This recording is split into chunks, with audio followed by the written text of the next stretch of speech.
Bibby. I don't even know gang number. I bang Bibby. Who that crying about in the song every day. Ksoo just confessed to killing Bibby, Julio's cousin, then bragged about on the internet for years. But the confession isn't even the craziest part. Word on the street is that Ksoo just got smoked in jail, and what happened next broke the streets of Jacksonville apart. The murder that started it all.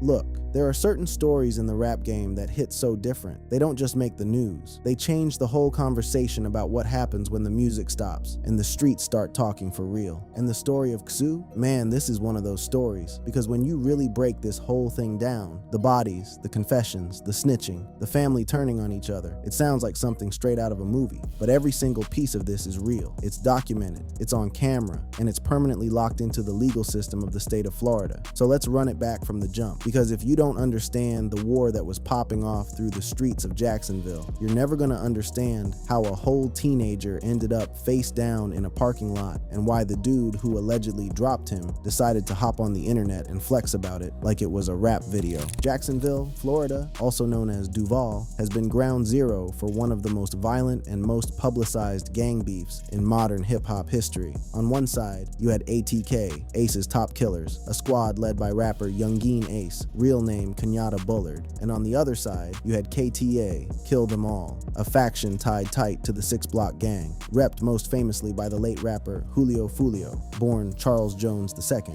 And these two sides weren't just making diss tracks and talking crazy on the gram. Nah, they were literally sliding on each other, dropping bodies one after another, year after year, in a cycle of get back that has claimed well over a dozen lives since at least 2017. The beef really started going crazy in 2017 with the shooting death of 19-year-old Zion Brown, a KTA affiliate and cousin of Julio Fulio. Then in June 2018, Youngeen Ace got caught lacking outside a nightclub. He took 8 shots and survived. 3 of his homies, including his own brother, didn't make it. That hit only made the divide deeper and the tension thicker. Then came January 2019, when Charles McCormick Jr., who went by Lil Buck, got laid down, adding yet another name to a body count that was stacking up faster than anybody could keep track of. And right in the thick of all this chaos was a dude named Hakeem Robinson. The streets know him as Ksoo. He was ATK through and through, riding tight with Youngeen Ace, and he wasn't just making music about the war. According to the feds, he was one of ATK's top hitters, a dude who didn't just talk that talk in his bars, but allegedly walked it down in the field. Now here's where this story takes its most heartbreaking turn, because on February 25th, 2019, barely a month after Lil Buck got smoked, a 16-year-old kid named Adrian Gaynor Jr., known to everybody in Duval as Bibby, was shot and killed at the Hilltop Village Apartments. And Bibby wasn't just some random kid caught in the crossfire. He was deep in the KTA world, and he was the little brother, or at the very least, someone who was like a little brother, to Julio Fulio himself. And here's the part that really makes your stomach turn. Fulio actually sat down in an interview and broke down the last time he ever kicked it with Bibby. He talked about how Bibby pulled up to their grandma's crib on 45th Street, the way he always did after school. Lil' bro, he was like, that's my little twin, like, you know, I got him tatted on my face. Like, that's my little bro, okay. That's how tight they were. Fulio had Bibby's name tatted on his face. That ain't just homies. That's a bond that goes deeper than blood for a lot of people who came up in the trenches. One day, I was at my godmama house in the hood where we from on 45th. And every day after school, he'll come to me, like he coming straight to me. We chopping it up, we smoking. And on that specific day, Fulio told Bibby something that would haunt him for the rest of his life. He told Lil Bro not to step outside. He told him the block was hot, not temperature-wise, but the whole vibe in the streets was off. 12 was out. People were getting clipped, and it just wasn't smart to be outside walking around with no purpose. So he come to me and I'm like, look, bro, it's hot outside, like the police. You know, I ain't even think about no, like, Fulio made it real clear. He wasn't even tripping about the ops at that point. He was just reading the energy. Everything felt sideways. But Bibby, man, Lil Bro wasn't trying to hear none of that.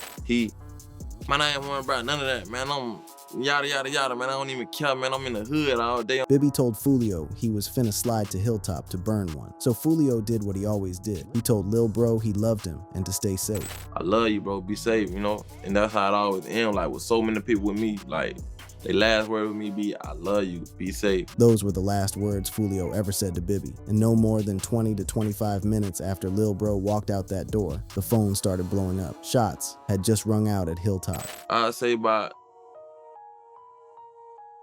15 to, I'm gonna say 20 to 25 minutes later, I get a call. A shooting just happened in Hilltop.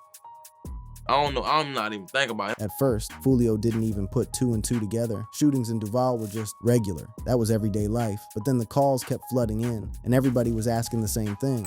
Somebody else called me. You good? Why everybody say you dead, big bro? My big brother called me.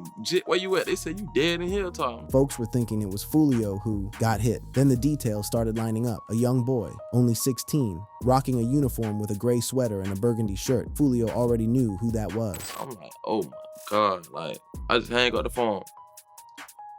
One of my god brothers walk in the house. He like, bro, they say Bibby dead, bro. And just like that, Bibby was gone, smoked, shot at close range in the back of the head and neck. Police recovered 45 shell casings from the scene, which means whoever did this didn't just pop off once or twice. They dumped the whole clip and then some. He was 16 years old, just stepped off a school bus, and now he was laid out in a parking lot, gone forever. Fulio said straight up, that loss broke him in a way he never came back from.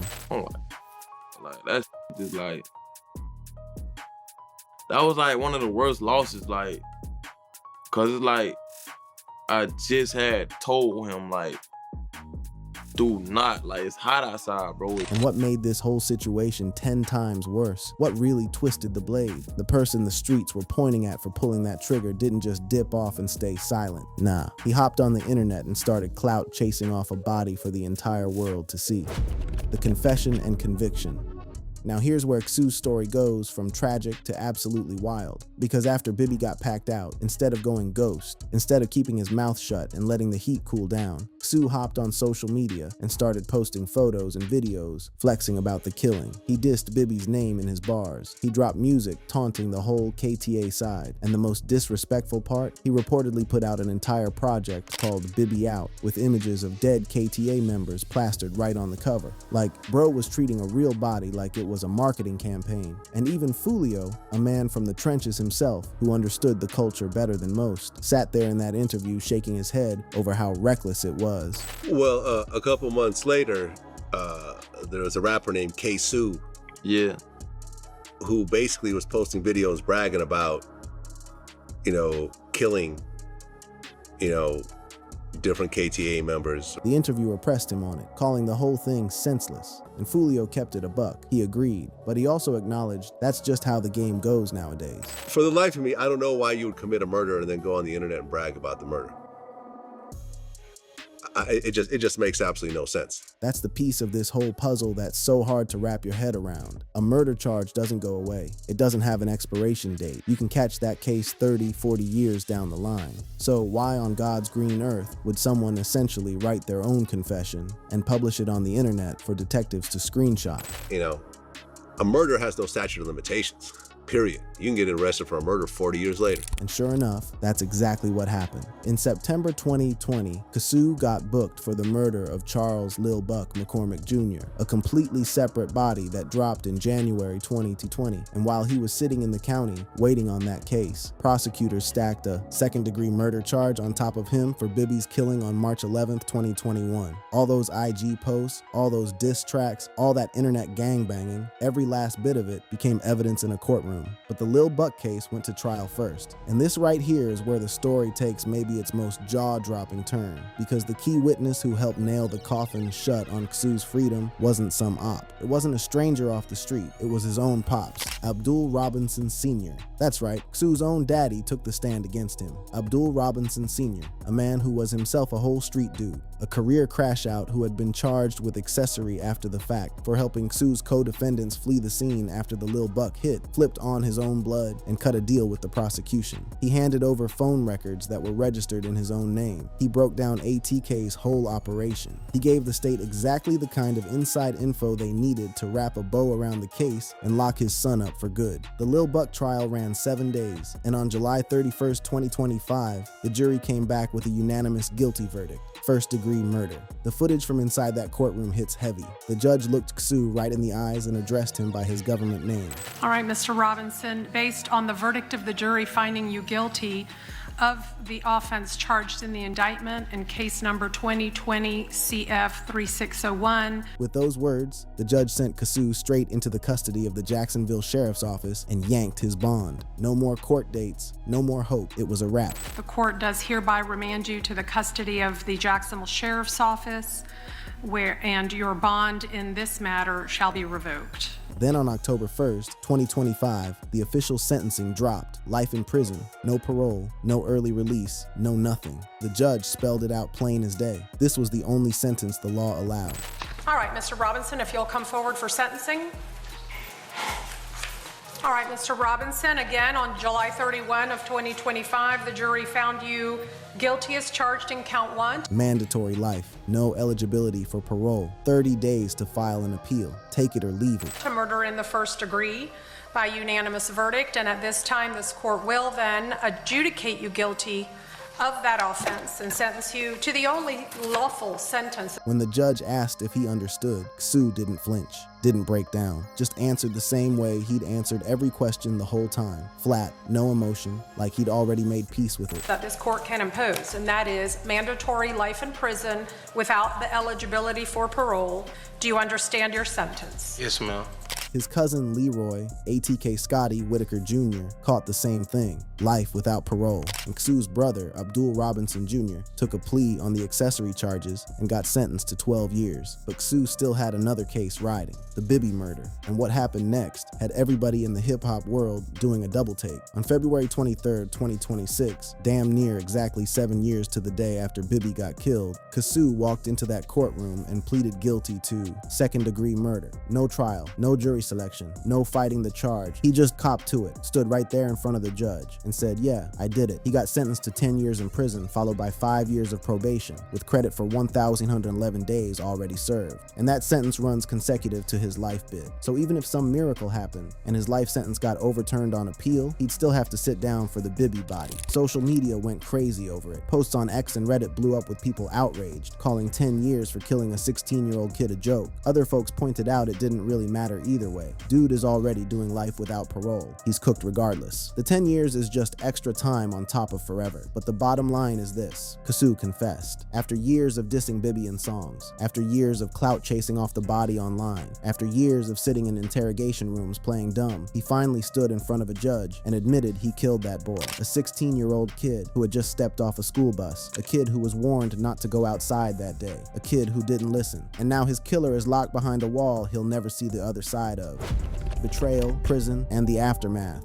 So now Ksoo is sitting in a Florida state facility, serving life without parole, plus an extra 10 years on top, with zero realistic chance of ever breathing free air again. But what makes this whole situation even messier, even more painful to unpack, is the betrayal that helped seal his fate, and the fallout that came after. Because when people talk about what really took Ksoo down, they don't just point to the social media posts and the diss tracks. They point to his pops, Abdul Robinson Sr., the man who raised him, the man who was supposed to hold him down, became the state's #1 snitch. Robinson Sr. was himself a whole street dude with a long rap sheet and deep ties to the game. Prosecutors painted the Robinson family as the brains behind ATK, running what law enforcement described as a violent drug trafficking organization. And when Robinson Sr. caught his own charges for helping Ksoo's associates dip after the Lil Buck murder, he had a decision to make: ride for his son and go down with the ship, or flip and save his own skin. He chose himself, no hesitation. Robinson Sr. pleaded guilty to accessory after the fact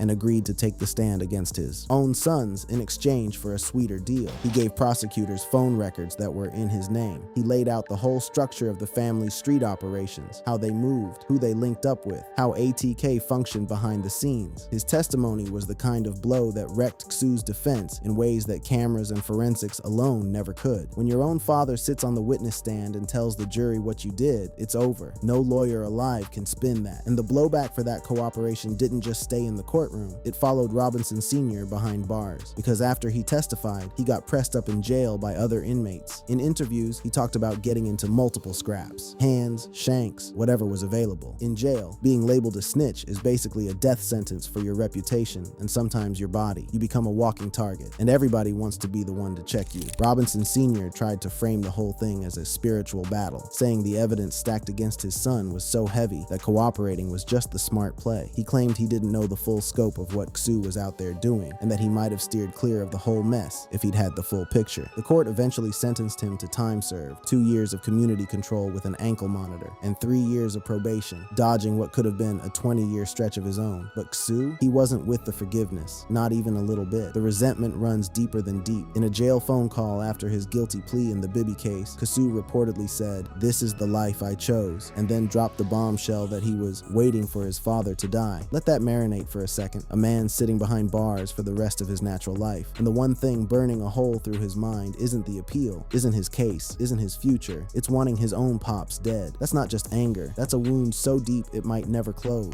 And the destruction didn't stop with the Robinson household, because it spread through the whole family tree. Ksoo's brother caught 12 years on the accessory charges. His sister, Karenna Robinson, got shot by a bail bondsman in 2021 over outstanding warrants. His father is living out his days on house arrest with an ankle bracelet strapped to his leg, making plans to leave Florida entirely just to get away from all the heat. The entire Robinson family got shattered by the same cycle of violence and street politics that powered the ATK-KTA war. Ain't nobody come out of this clean, not a single soul. And the war itself, it didn't pump the brakes just because Ksoo went away, because on June 23rd, 2024, Julio Fulio was shot and killed in Tampa, Florida. The same man who mourned Bibby harder than anybody, who poured his grief into tracks like Bibby's Story, who copped a diamond chain with his little brother's memory on it. He got gunned down at just 26 years old. The same cycle that took Bibby eventually came back around and swallowed Fulio too. The streets don't retire you with a pension. They retire you in a casket or a cell. Now, let's address the elephant in the room. There's been heavy talk online about whether Ksoo himself got packed up in jail after he copped to Bibby's murder. And here's the real. Extensive searches across the internet and social media turned up zero credible evidence of Ksoo being smoked, attacked, jumped, or harmed in jail following his plea. As of right now, those rumors appear to be capped. The person who actually got pressed in jail, that was his father. The incidents involving Robinson Sr. went down after his testimony in 2025 and had nothing to do with Ksoo's February 2026 plea. That difference matters, because in the world of hip-hop media, rumors spread like wildfire and people run with the smoke before anybody even checks the source. And when a headline says someone got smoked behind the wall, people want receipts. The receipts say Ksoo's story is already heavy enough without anybody needing to add fiction to it. He killed a 16-year-old kid, ran to the internet and flexed about it, caught a life sentence for a different body with his own daddy's help, and then turned around and confessed to the first murder 7 years later. Dude is now doing life without parole plus an additional 10 consecutive years. His rap career is a wrap. His family is in shambles. And while his legal team has filed an appeal on the Lil Buck conviction, the guilty plea on the Bibby case is a done deal. That's final. No takebacks. When you zoom all the way out and look at the full picture, what you're really looking at is the wreckage of an entire generation of young men from Duval County. Bibby, dead at 16. Fulio, dead at 26. Ksoo, locked up for life at 27. Lil Buck, gone at 23. ATK Scotty, doing life right alongside his cousin. Ksoo's brother, sitting on a 12-year bid. His father, hiding out on house arrest, planning his escape from the state. Every single person who touched this story has either been buried, caged, or had their life permanently wrecked beyond repair. And maybe the most gut-punching thing about all of it is what Fulio said in that interview about Bibby. The raw pain in his voice when he talked about telling his little brother to stay inside, and then watching him walk right out the door to his death. That shit like broke me, like, you know?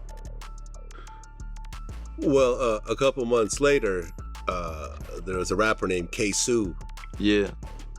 who basically was posting videos bragging about Fulio carried that L for the rest of his life, and his life wasn't much longer either. The cycle never stopped spinning. It just kept eating people alive, one after another, leaving nothing in its wake but prison sentences, headstones, and families ripped apart by choices that can never be taken back. Ksoo's cases put a spotlight on the deadly reality of Jacksonville's drill rap scene, where music videos and social media don't just document beef, they pour gasoline on it until it burns everything down. For every viral diss track, for every trending clip of somebody talking wild on the gram, there's a mama somewhere in Jacksonville who will never hold her son again. Ksoo chose this life. He said it himself from behind the wall. And now he's got the rest of his natural life to sit with that choice. Behind bars, no parole, knowing that his own blood is the reason the door slammed shut for good. That's not just a sentence. That's the kind of ending you wouldn't believe if somebody put it in a screenplay. But this ain't fiction. Every word of it is documented. And the people who died, they're not coming back. Not Bibby, not Fulio, not Lil Buck, none of them.